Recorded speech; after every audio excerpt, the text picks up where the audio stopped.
Hi everybody, this is Lisa, and I'm here again with a fun-size film. The focus of this fun-size film is reading and understanding a normal distribution graph.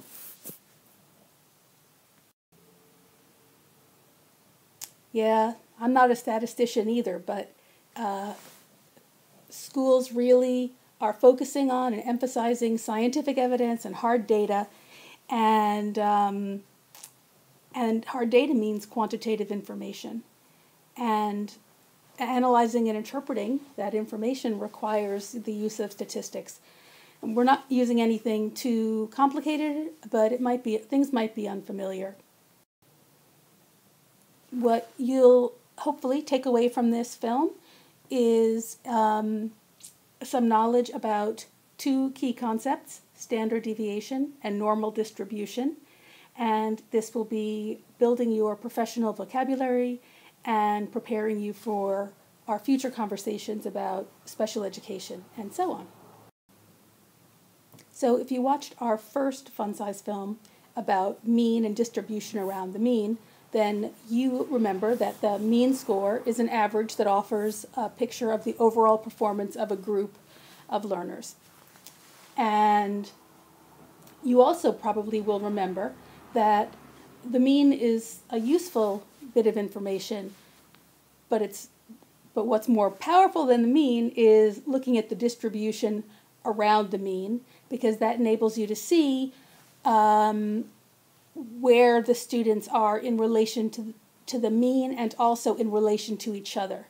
And you have looked at a wide distribution, in which the Beatles were my example, and a narrow distribution in which the Rolling Stones were my example. And so everybody's totally down on that.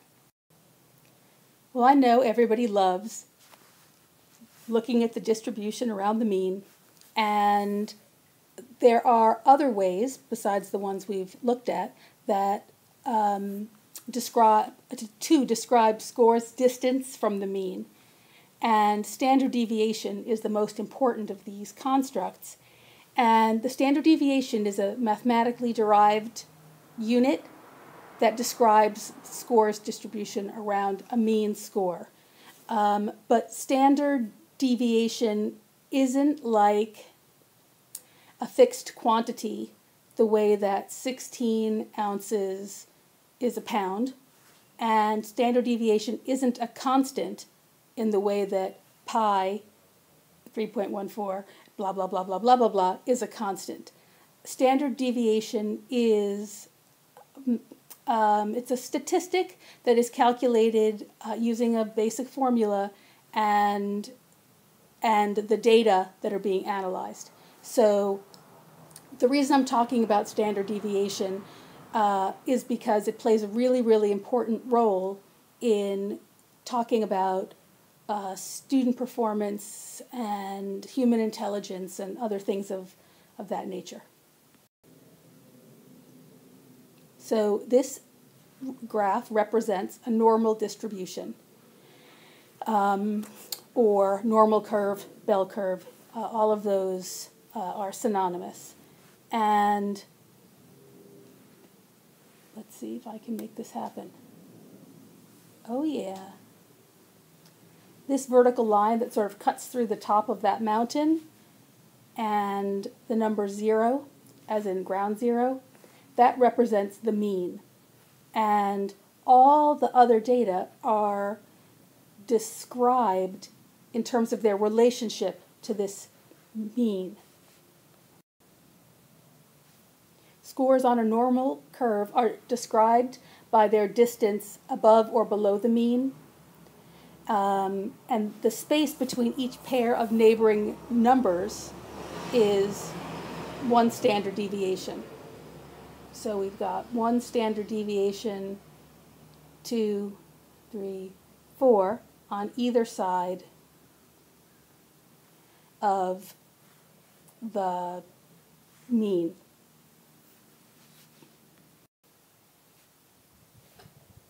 So we've got a nice, clean, normal distribution graph drawn out here. And I'm going to start by highlighting the mean. And when people talk about scores, they talk about distance from the mean. So the bulk of any population, 68%, falls within the range of one standard deviation above and one standard deviation below the mean. So this ends up being where the most people fall, and that blue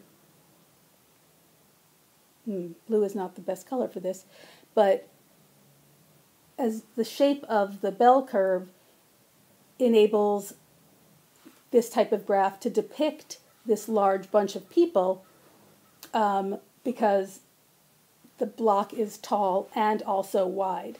As you move further out this way or this way, the blocks of scores that would fall in there are not as nearly as large. And I think I'll stop with that for just a second. Okay, so we know that when you're reading a normal distribution, scores are described in relation to the mean.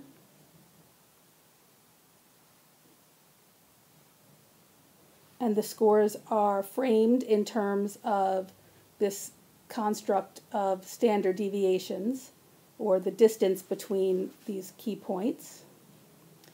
And we've already discussed the fact that 68% of the population, there we go, falls in this middle section, and that's why it's so wide and so tall. But when we start talking about, when we move further out to the edges of the normal curve, like this area down here and this down here, the number of people who fall into that category is, it increases in smallness. No, gets smaller the further out you go.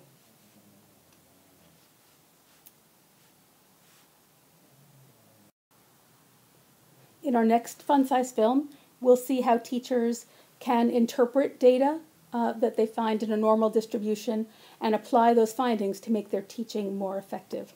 And I'm looking forward to talking about that with you very soon. Bye.